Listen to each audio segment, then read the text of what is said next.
चलिए 12 नंबर देखिए, 12 नंबर का रहा है कि so that the relation are defined in the set of a all triangles, है ना, as r जो क्या लिखता है, ध्यान रखिए 12 नंबर ये क्वेश्चन 12 है ना। 12 जो है आपका क्या कहता है, T1 T2 है ना, such that T1 is similar to T2, similar है ना टू T2। तो अब यहां पर आपको देखना है, सबसे पहले देखिए ये ध्यान दीजिए। अब देखिए क्या कहता है कि R जो है T1 T2 है ना, जो यानी कहने का मतलब आपका जो दे रखा है T1 T2 T3 ये क्या है, ये सब जो है सिमिलर टू यानी T2, यानी कहने का मतलब ये सब क्या है, सिमिलर है। तो सबसे पहले देखिए आप ध्यान दीजिए है ना, ये रिफ्लेक्सिव के लिए क्या होता है, रिफ्लेक्सिव के लिए क्या है, यानी कहने का मतलब जो है रिफ्लेक्सिव, रिफ्लेक्सिव के लिए क्या होगा कि T1 एंड T1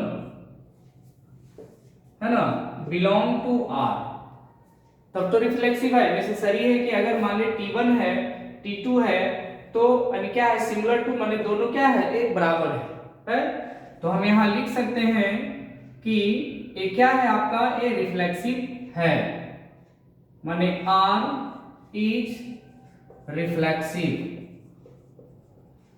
इसी तरीका से सिमेट्रिक हम देखेंगे, देखिए एकदम कोई दिक्कत नहीं है, आपको लग रहा है मान लेते अगर सिमेट्रिक देखें, अगर T1 है ना तो T2 भी होगा बिलोंग टू R, यानी ये जो दोनों क्या है, यानी देख लीजिए T1 इक्वल T1 माने दोनों ये इक्वल है। इसी तरीका से जो है आपका T2 and T1 belong to R दोनों करेगा, यानी जब T1 जैसे सपोज दैट आपको अभी ट्रायंगल लेते हैं है ना, जैसे कहने का मतलब एक ट्रायंगल है ना, तो आप देख लीजिए कि ए भी एरिया दोनों क्या है, इक्वल है ना। तो सपोज दैट क्या करिएगा, इसका T1 जो है T1 T2 जो रिलेशन R से है, अब फिर मान लेते हैं कि एक ट्रायंगल ले लिए, अब यहाँ T1 दे दिए है ना, ए भी T2 दे दिए, T3 दे दिए, तो आप देख रहे हैं कि T1 T3 क्या है, इक्वल है, ए भी इक्वल है, सब इक्वल है, तो आपका रिलेशन बनेगा, यानी कहने का मतलब ये भी क्या हो जाएगा आपका R इज सिमेट्रिक। समझ गए, चलिए नोट कर लीजिए। चलिए आप देखिए ये ट्रांजिटिव बोल रहा है, ट्रांजिटिव हम देखते हैं है ना, तो नेसेसरी ये ट्रांजिटिव भी है।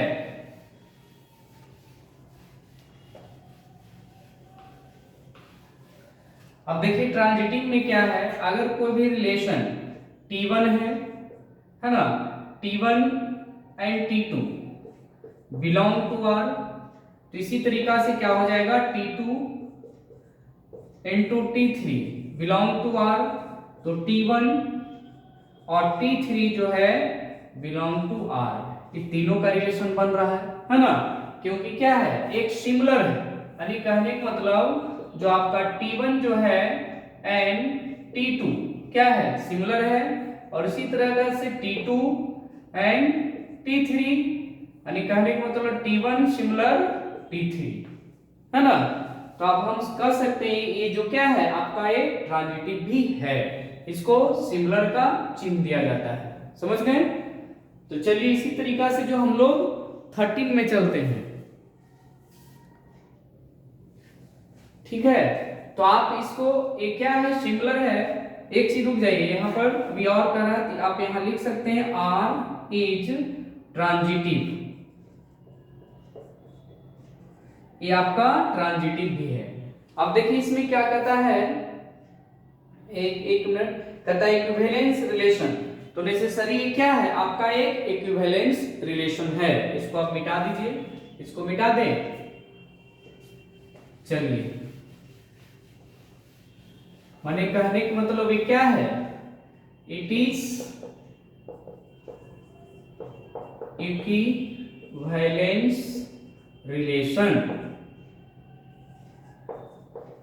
है ना, क्योंकि T1 सिमिलर T2 और T2 सिमिलर T3 या T1 सिमिलर T3। समझ गए? कोई दिक्कत? अब इसमें देखिए क्या कहता है, सपोज दैट कह रहा है कि T1, है ना, चलिए देखिए इसको मिटा देते हैं। देखिए कुछ नहीं है। अब देखिए T1 जो है, ध्यान रखिए, T1 जो है आपका दे रखा है 3 4 5, है ना। T2 जो दे रखा है आपका 5 12 13, T3 दे रखा है आपका 6 8 10। तो कहता है कि which triangle among T1 T2 T3 are related, मतलब ये किस तरीका से रिलेटेड है ना। तो मान लेते हैं कोई भी, आप सीधे पता चल रहा है कि कोई भी अगर एंगल इसका बनेगा तो मान लेते हैं कोई भी त्रिभुज का क्या होता है, अब मान लेते हैं क्या 3 है तो 6 है, 6 4 है तो 8 होगा, 5 है तो 10 होगा। तो आप इसको लिख सकते हैं 3 6 फिर इक्वल 4 8 इक्वल 5 10, माने कट गया, बराबर कितना हो जाएगा 1/2। समझ गए? तो वही ना है कि रिलेटेड के ये आपका टोटल जो है आप इस तरीका से आप लिख सकते हैं इसको, ये समझ गए? यहां लिख लीजिए R E transitive equivalence relation. तो आप देयरफॉर इसको नोट करिए,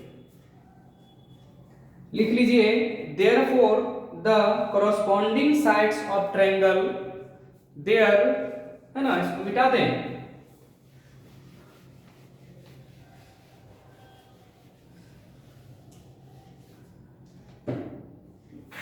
therefore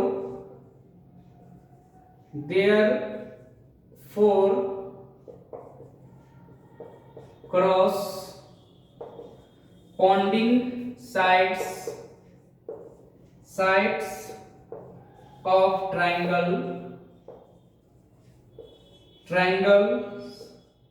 T1 and T3 are in the same, है ना, इसलिए hence T1 रिलेटेड किससे है, टू T3 से रिलेटेड। समझ गए? तो आपका जो है ये आपका 12 नंबर क्वेश्चन कंप्लीट हो गया, है ना। चलिए नोट कर लीजिए। अब हम लोग 13 में चलते हैं।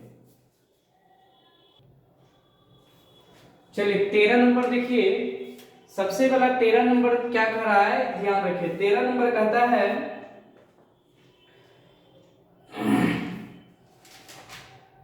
13 नंबर कहता है so that the relation are defined in the set A of all polygon, है ना। आर देखिए क्या है आपका पॉलीगॉन है ना, पॉलीगॉन यानी P1 P2 यानी P का मतलब पॉलीगॉन होता है ना।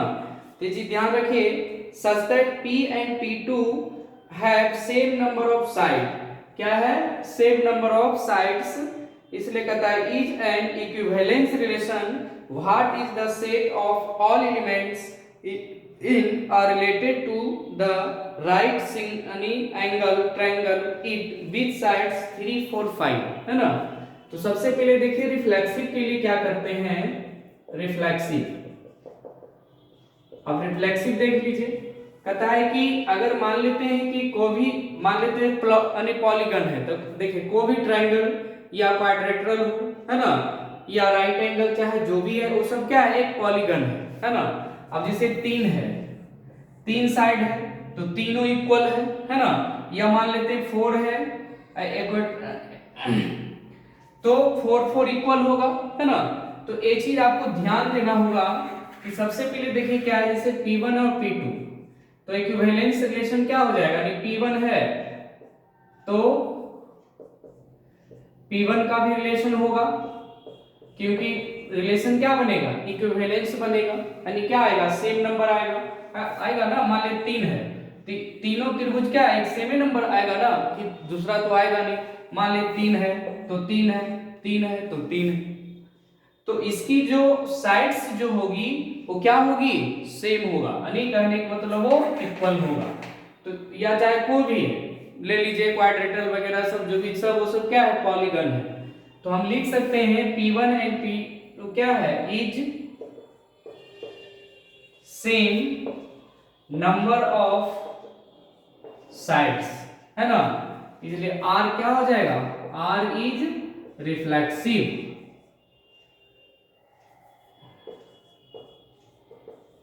रिफ्लेक्सिव ये क्या होगा आपका, रिफ्लेक्सिव होगा। अब इसे मान लेते हैं ट्रांजिटिव अगर पूछे, नेसेसरी ट्रांजिटिव सॉरी सिमेट्रिक भी क्या होगा, सिमेट्रिक है। तो P1 एंड P2 है ना बिलोंग टू R, तो यानी P2 और P1 ये भी क्या करेगा, बिलोंग टू R करेगा, यानी जो भी एक अपोजिट साइड भी अगर लेंगे तो भी क्या होगा, इक्वल होगा। तो इसलिए हम लिख सकते ये क्या है आपका, यानी दोनों आप इस तरीका से लिख सकते हैं।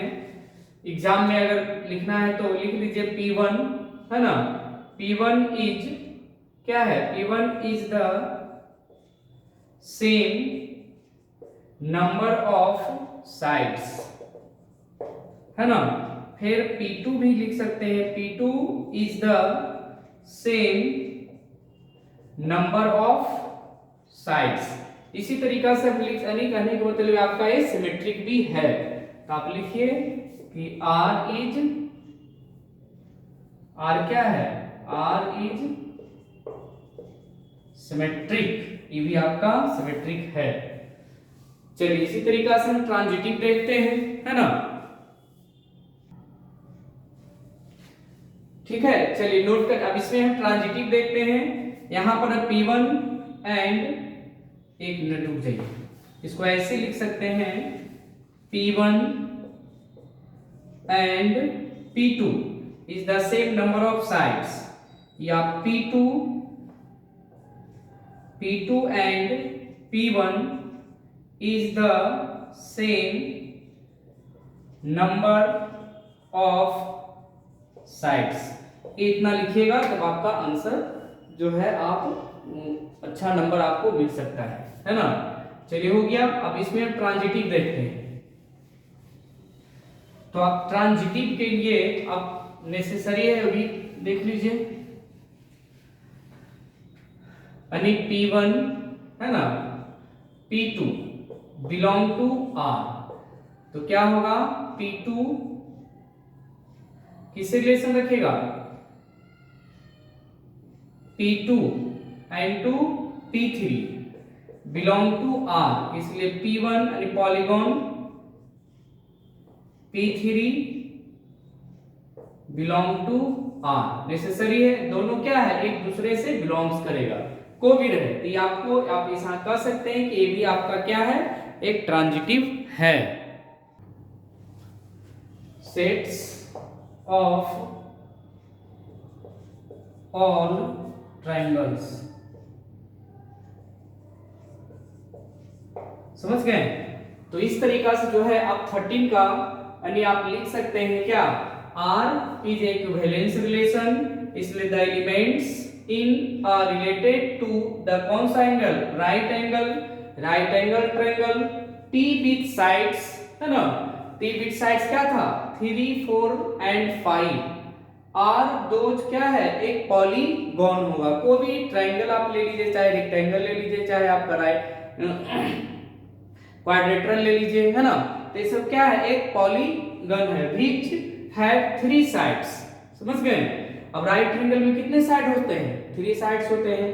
तो the sets of all elements in a related two triangles T is sets of the of triangles, माने जितने भी है T क्या होगा, is the sets of all triangles, ये सब जितने भी होगा एक पॉलीगॉन होगा। 13 नंबर आपका कंप्लीट हो गया, नोट कर सकते हैं, लिख लीजिए।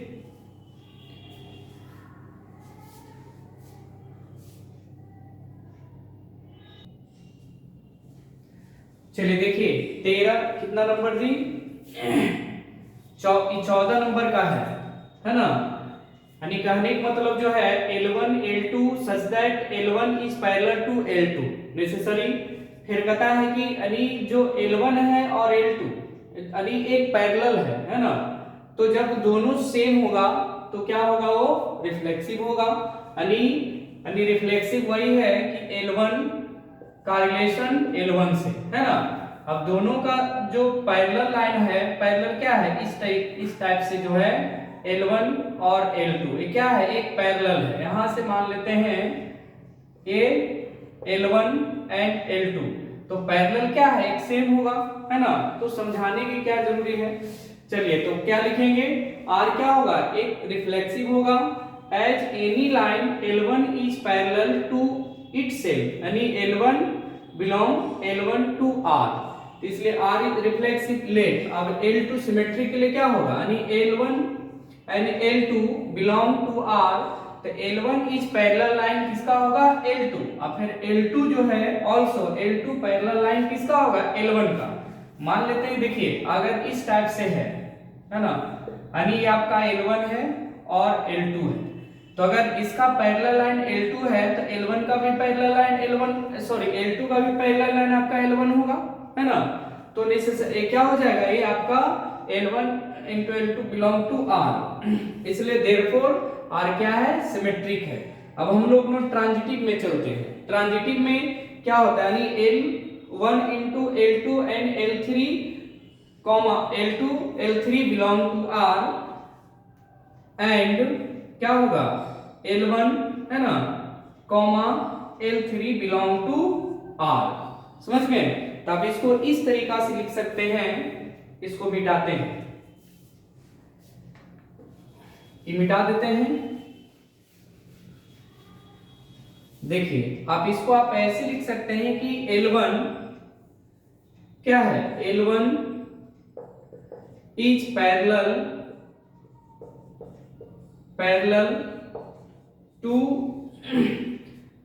टू किसका, L2 का, है ना।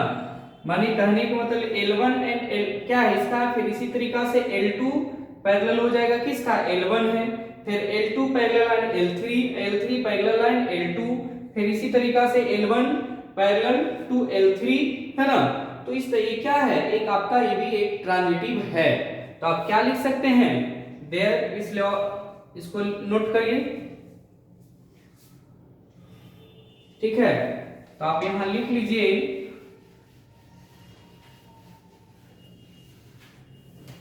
इसलिए L1 and L3 belong to R, इसलिए R इज ट्रांजिटिव, है ना।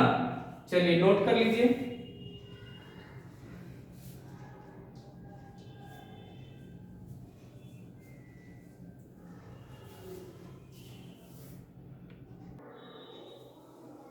है ना, तो गिवन बाय क्या लिख सकते हैं, y बराबर 2x प्लस c, जहां c बिलोंग टू R, है ना।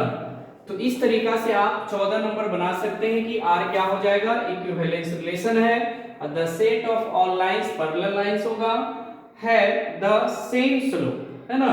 फिर उसके बाद the parallel given is the from y बराबर 2c प्लस c, इसलिए c बिलोंग टू R, इसलिए hence the set of all lines related to the given y बराबर 2c यानी c belong to R, समझ गए। तो ये आपका 14 नंबर जो है आपका कंप्लीट हो गया, नोट करिए जल्दी।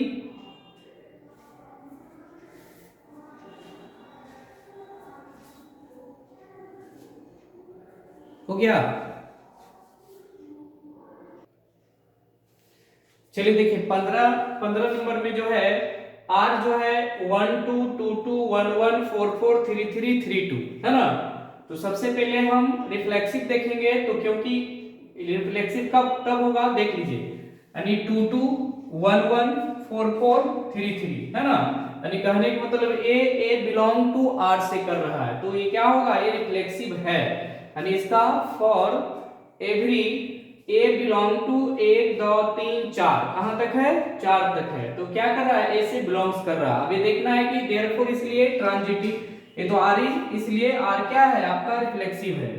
अब नाउ सिमेट्रिक के लिए क्या करना है कि अगर सिमेट्रिक के लिए भी जान रहे हैं कि 1 2 belong to R, 1 2 belong to R, लेकिन 2 1 मान लीजिए यहां देख लीजिए अगर 1 2 बिलोंग टू आर कर रहा है तो 2 1 कहीं है इसमें नहीं ना है, तो आप कह सकते हैं कि 2 और 1 does not belong to R, है ना, क्योंकि 1 2 है लेकिन 2 1 किसी में है नहीं है, तो अब लिख सकते हैं कि 2 1 does not belong to R, इसलिए आर इज नॉट सिमेट्रिक, मतलब ये सिमेट्रिक नहीं है। इसलिए ऑल्सो फॉर ऑब्जर्व दैट यानी ए अब देख लेते हैं ए किससे बिलोंग्स करता है, मतलब A B belong to R, इसी तरीका से B C belong to R, तो क्या करेगा A C belong to R, यानी कहने का मतलब ऑल्सो फॉर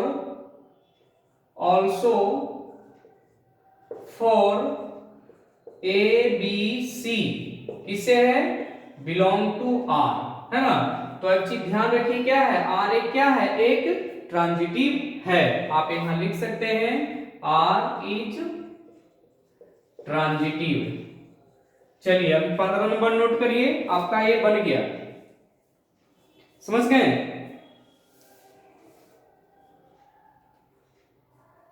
यानी कहने का मतलब इसमें क्या हो जाएगा, एबीसी आप यहां लिख दीजिए बिलोंग टू आर, जो क्या है 1 2 3 4, है ना, तो ये आपका ए बन गया, मतलब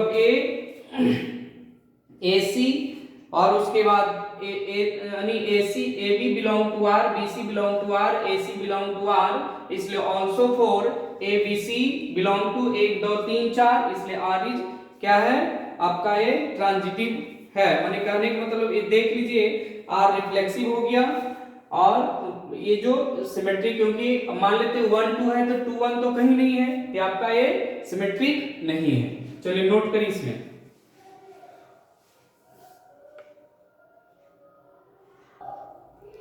चलिए हो गया। अब इसको मिटाते हैं, आप इसको अब लिख सकते हैं,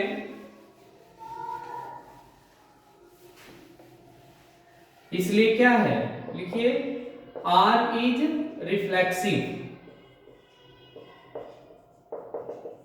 है ना, एंड ये भी क्या है आपका सिमेट्रिक है, मतलब रिफ्लेक्सिव और सिमेट्रिक है, यानी R is symmetric but R is not transitive, है ना। तो कहने का मतलब आपका रिफ्लेक्सिव है सिमेट्रिक है लेकिन ट्रांजिटिव नहीं है, तो आप यहां आंसर आप देख सकते हैं, यानी कहने का मतलब कौन answer, R is reflexive and symmetric but not transitive, ये नहीं होगा, R is reflexive and transitive, है ना। आर क्या है देखिए आपका रिफ्लेक्सिव भी है और ट्रांजिटिव भी है, एक मिनट ये गलती हो गया, आर इज रिफ्लेक्सिव एंड क्या है सिमेट्रिक भी है, यहां लिख दीजिए एंड सिमेट्रिक है बट नॉट ट्रांजिटिव, तब यहां वही कहता है R is reflexive and transitive but not symmetric, ये जो है आपका सिमेट्रिक नहीं है, मतलब आर इज रिफ्लेक्सिव है और बट नॉट, सॉरी गलती हो रहा है जी, एक मिनट रुक जाइए, इसमें आप बी आंसर देख लीजिए, इस तरीका से लिख दीजिए आर इज रिफ्लेक्सिव, है ना, एंड आर इज रिफ्लेक्सिव, फिर से लिख देते हैं आर इज रिफ्लेक्सिव, है ना,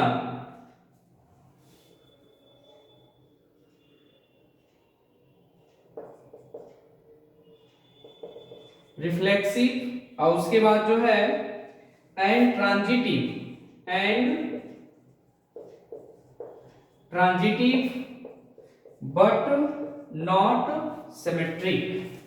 बट नॉट सिमेट्रिक, माने कहने का मतलब आर आपका रिफ्लेक्सिव भी है, ट्रांजिटिव भी है और सिमेट्रिक मेरा वो नहीं है, इसलिए आंसर इसका बी होगा। समझ गए? चलिए बी नंबर मान लीजिए आंसर। चलिए अब हम लोग 16 में चलते हैं, है ना? 16 में चलिए। चलिए 16 नंबर में देखिए क्या कहता है कि let R the relation in the set in given by R. आपका जो है आर बराबर जो है देखिए दे रखा है, क्या है, A B such that A equal B minus 2, है ना, कॉमा ए देखिए आपका आर दे रखा है, तो इसमें आपको चूज करना है कि चूज द करेक्ट आंसर कौन होगा। समझ गए? ये चीज ध्यान रखिए, चूज द करेक्ट आंसर कौन होगा। इसलिए हो गया 6 8 belong to R, belong to R हो गया। इसमें आप देख लीजिए आंसर कौन हो जाएगा, आंसर आपका सी हो जाएगा। आंसर हम इसका मानेंगे, आंसर जो है सी इसका आंसर आएगा, है ना। अब देख लीजिए एक बार समझा देते हैं। कहता है नो आर तो आपका दे रखा है बी माइनस 2 यानी बी क्या है 6 से बड़ा है ना। तो कहने का मतलब आपका क्या हो जाएगा, बी यानी 2 और 6 belong does not belong to R, इसे बिलोंग्स नहीं कर रहा है। इसलिए also for 3 equal does not यानी 8 माइनस 2 और 3 8 ये भी डज नॉट बिलोंग टू, फिर कितना हो जाएगा इस therefore 8 7 does not belong to R, इसलिए कंसीडर 6 8 जो है यानी फिर 8 ये ध्यान रखिए 8 6 मतलब क्या है ऑल्सो फॉर 8 माइनस 6 यानी 2 बच जाएगा, 8 क्या है बड़ा है 6 से, इसलिए क्या है 6 और 8 बिलोंग टू आर, यानी कहने का मतलब इसमें आंसर सी होना चाहिए। समझ गए? तो आज आपको जो है 1.1 जो है आपका खत्म हो गया है ना। ये चीज ध्यान रखिए, एनसीईआरटी का जो है 1.1 जो है पूरा कंप्लीट हो गया। अब जो है आपको हम 1.2 में चलेंगे नेक्स्ट क्लास में, है ना। ये ध्यान रखिए, इसमें तो खैर बहुत दिन लग गया क्योंकि इसमें इतना क्वेश्चन ही था आपका, रिफ्लेक्सिव ट्रांजिटिव ये सब खाली बस आपको बताना था। समझिए कि एक का क्वेश्चन जो है बहुत टिपिकल था, है ना। एनसीईआरटी ऐसा नहीं, एनसीईआरटी है अब आपको जो है अगर एक क्वेश्चन एक टाइप दे रहा है तो दूसरा क्वेश्चन सोचिए उसी टाइप पे बना लेंगे, तो ये सब पॉसिबल आपके लिए नहीं है। तो ये चीज आपको अच्छा से समझ में आ गया होगा कि कौन रिफ्लेक्सिव है कौन ट्रांजिटिव है ना। एकदम अच्छे तरीका से आपका इसका थ्योरी भी बता दी है, कहीं भी इसमें दिक्कत आपको नहीं होना चाहिए कि रिफ्लेक्सिव कब होता है, सिमेट्रिक कब होता है, ट्रांजिटिव कब होता है ना। इसलिए चैनल को सब्सक्राइब करें और नेक्स्ट क्लास में जो है 1.2 बताएंगे आपको, ठीक है।